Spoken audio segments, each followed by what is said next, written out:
David Allen was an active little boy who enjoyed climbing trees, tap dancing and roller skating before cancer struck 2 years ago. First, David lost one eye, then after a 6-month battle, he had to have the remaining one removed. Friends at Montpelier First and 5 other schools in Ealing rallied round today and made a paper chain.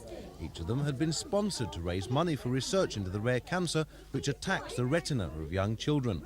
A Bedfordshire firm donated 3,000 packets of paper chains. It's been a marvellous experience. I think this is obviously the right place for David in a mainstream school. He's a very intelligent, articulate little boy and he's fitted in very well.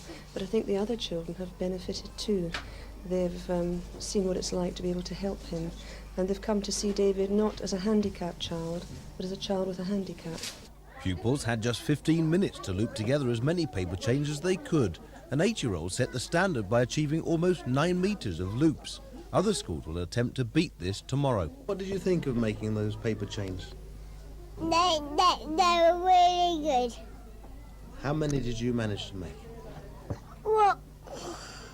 Were you concentrating on that? Yes. We hope that by raising money for research, the hospitals will be able to identify this disease earlier in the life of the children and therefore save their eyes, and sometimes, because children die from it, it's possibly save lives just by identifying it earlier.